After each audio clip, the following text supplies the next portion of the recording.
kembali lagi di video reaction saya kali ini guys, oke? Mudah-mudahan semuanya sehat selalu. Nah, kali ini saya mau tengok video tentang ini ya. Pengembangan roket RX-450 jadi rudal balistik buatan dalam negeri. Ini memang mengagumkan gitu ya.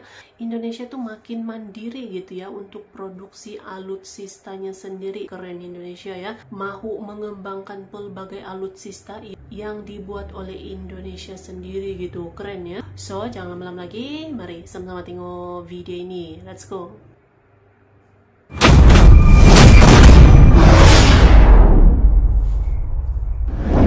Melihat kemajuan ataupun peningkatan kemampuan industri pertahanan dalam negeri khususnya roket buatan Lapan yang telah sukses dan berhasil memperkuat sistem pertahanan militer Indonesia dengan roket darat ke darat Erhan 122B. Namun berkaca dari hal tersebut, tentunya Indonesia terus melakukan peningkatan alutsista militer TNI sebagai kebutuhan pertahanan nasional. Selain itu, Indonesia juga telah mulai mencoba mandiri dalam hal pengadaan alat pertahanan strategi. Salah satunya adalah sistem pertahanan misil peluru kendali, jarak menengah dan jarak jauh yang hingga kini terus dikembangkan. Walau mengingat jika keuangan Indonesia tidak sebanyak negara-negara superpower di dunia seperti Rusia, Amerika Serikat, dan Cina yang semakin maju dan mampu memproduksi sendiri alutsista tempur canggih, di sisi lain Indonesia sendiri melalui Lembaga Penerbangan dan Antariksa Nasional atau LAPAN sebenarnya sudah mulai melakukan pengembangan roket nasional sejak tahun 1964. Bahkan saat itu Indonesia menjadi negara kedua di Asia dan Afrika setelah peluncuran misil buatan dalam negeri. Telah sukses yaitu roket Kartika. Namun sayangnya kesempatan yang begitu sangat baik membuat Indonesia gagal melakukan alih teknologi sehingga seringkali Indonesia bernasib sebagai konsumen dari negara lain. Berkaca dari gagalnya Indonesia saat itu, kini dengan dana yang mencapai 5 miliar, Lapan dikabarkan terus mengembangkan roket eksperimental RX-550 dan sejak dikembangkan di tahun 2011, roket RX-550 buatan dalam negeri ini masih bergelut dengan uji statistik. Namun jika roket RX-550 terbukti sukses melakukan pemutahiran, tentunya Lapan dipastikan mampu membuat rudal balistik berpeluru kendali jarak jauh yaitu Airhead 550 sebagai bagian dari sistem pertahanan nasional Indonesia. Hal ini tentunya bukanlah perkara yang mustahil, sebab sebelum berkonsentrasi pada pengembangan roket RX-550, Lapan telah berhasil melakukan uji terbang roket RX-450 di tahun 2009 lalu. Sebagaimana yang telah kita saksikan melalui rilis resmi industri pertahanan Lapan, di sisi lain roket RX-550 yang sementara dikembangkan oleh industri pertahanan Indonesia ini didaulat sebagai roket terbesar yang pernah dikembangkan Lapan dengan kaliber 550 mm yaitu berbahan peluncur hydroxyl tulen polybutadin atau disingkat juga dengan HPTB dan diklaim memiliki jangkauan hingga 533 km dan ketinggian terbang mencapai 150 km. Selain itu, roket RX-550 buatan Lapan mampu mengorbit seperti satelit dengan panjang hingga 10 meter. Pada komponen tingkat pertama dan kedua untuk kecepatan luncur roket RX-550 yaitu maksimum mencapai 7,67 Mach dengan bahan roket hingga 300 kg yang artinya dalam peluncuran misil roket RX-550 dapat membawa hulu ledak yang sangat besar dan berdaya hancur tinggi. Selain itu dengan roket berdiameter 550 mm dan panjang 6 meter, ini adalah merupakan penyempurnaan dari beberapa roket Lapan sebelumnya, yaitu roket RX-420. Roket ini juga dapat bekerja sebagai roket pendorong poster utama bagi pengorbit satelit, sehingga implementasinya tidak hanya pada bidang militer saja. Sementara itu, berdasarkan lansiran sumber media informasi militer terkait lainnya, dikabarkan jika dalam pengembangan RX-550 industri roket Lapan ini telah menggandeng Ukraina dalam pengembangan roket-roket termasuk di dalam kesepakatan untuk proses alih teknologi antara kedua negara. Sementara di tahun 2011 lalu, Lapan dikabarkan sempat melakukan pengujian dan ditetapkan bahwa roket masih belum bisa dikatakan layak uji terbang dikarenakan belum sempurnanya struktur komponen nosel motor roket RX-550. Sebab idealnya ketebalan struktur material pada roket RX-550 adalah 6 mm, sedangkan kondisi saat itu ketebalannya hanya mencapai 3 mm. sehingga tidak mampu menahan panas 3000 derajat Celcius selama waktu pembakaran propellan sekitar 14 detik dan ketebalan material yang hanya 3 mm hanya mampu tahan dalam waktu 7 detik saja. Akibatnya saat memasuki detik ke-8 material nozzle robek dan pecah. Namun walaupun demikian sempat mengalami kegagalan di tahun 2011 lalu, Lapan tetap optimis mampu menerbangkan roket RX-550 setelah sebelumnya mengalami kendala pada tabung motor dan nozzle.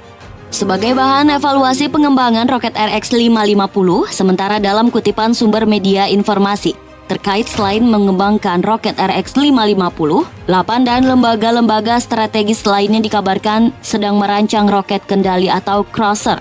Salah satunya diberi nama Roket Kendali Nasional atau RKN-200, sementara untuk spesifikasi roket RX-550 buatan industri Lapan, Indonesia memiliki panjang 14,91 meter, berat litof 4.943 kg dengan total massa propellan 3.072 kg.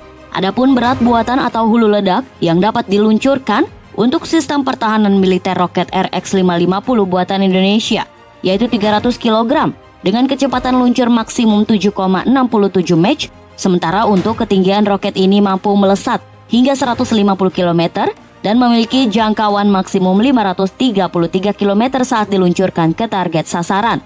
Hal tersebut dikabarkan jika sebelumnya Lapan meluncurkan roket RX-320 pada tahun 2008 lalu dan kemudian ditingkatkan di tahun 2019. Akhirnya berhasil meluncurkan roket RX-420 hingga kini masih terus dikembangkan kemampuannya untuk menjaga wilayah Indonesia. Dengan suksesnya mengembangkan roket RX-420, tentunya bukan lantas industri pertahanan dalam negeri yang bergelut di bidang pengembangan alutsista tempur. Untuk TNI harus berpuas diri, sebab di akhir tahun 2010 Lapan kembali mendesain roket RX-520, yaitu roket yang lebih besar dan memiliki daya jangkau lebih jauh dibandingkan RX-420 sebelumnya. Hal tersebut berdasarkan kutipan sumber media informasi terkait bahwa roket RX-520 ini memiliki spesifikasi yang lebih hebat ketimbang RX-420. Sesuai desain awal yaitu roket RX-520 memiliki kecepatan maksimal 1,7 km per detik. Selain itu, RX-520 ini memiliki panjang hingga 8,8 meter dengan bahan bakar propellan padat seperti jenis roket lain, dan untuk daya jangkau roket RX-550 ini diprediksi mencapai 300 km. Sementara itu menjadi pembahasan tentang kemajuan industri roket ataupun cikal bakal rudal balistik masa depan buatan dalam negeri adalah dengan antusias industri pertahanan Lapan yang terus mengembangkan tingkatan kemampuan daya penghancur maupun jangkauan roket RX-750 yang digadang-gadang akan menjadi roket berskala balistik buatan Indonesia. Di sisi lain, melalui industri roket Lapan Indonesia yang terus mengembangkan roket peluncur satelit RX-750 yang merupakan roket peluncur satelit seri lanjutan dari RX-420 yang telah sukses diluncurkan dari kawasan timur Indonesia pada tahun lalu. Sementara itu, seri-seri ini akan dikembangkan menjadi dua bagian, roket peluncur satelit RX series dan rudal pertahanan Indonesia yaitu Erhard. Untuk roket RX-750 buatan dalam negeri diklaim mempunyai jangkauan 1000 km dan roket RX-750 ini memiliki diameter roket 75 cm serta telah diluncurkan di akhir tahun 2010 silam. Melalui uji coba tersebut, RX-750 ini ternyata sudah bisa terwujud dan memasangnya dengan sistem kendali dengan jarak jelajah sehingga menjadi rudal pertahanan jarak jauh, yaitu Erhan yang memiliki jarak jangkau 1000 km. Namun untuk saat ini yang baru benar-benar terwujud, sebagaimana kutipan sumber media informasi terkait, yaitu adalah Erhan 122B. Sementara roket RX-420 ini sudah dirancang sebagai roket untuk peluncur satelit dan generasi selanjutnya dari roket peluncur satelit. Oke guys, jadi itulah dia videonya ini. Jadi itu dia ya, Indonesia memang pantang menyerah gitu kan, terus mengembangkan dan mandiri ini untuk memproduksi alutsistanya sendiri. Keren ini. tidak mustahil gitu ya, sebab Indonesia juga memang mampu gitu untuk mengembangkan alutsista yang canggih, termasuklah ini nih, roket rudal balistik ini ya, luar biasa Indonesia. So, terima kasih banyak sebab kamu sudah menonton video ini. Jangan lupa macam biasa untuk support channel saya dengan subscribe, like video ini, dan jangan lupa untuk komen juga, oke? Terima kasih banyak dan kita jumpa lagi di video seterusnya. Assalamualaikum.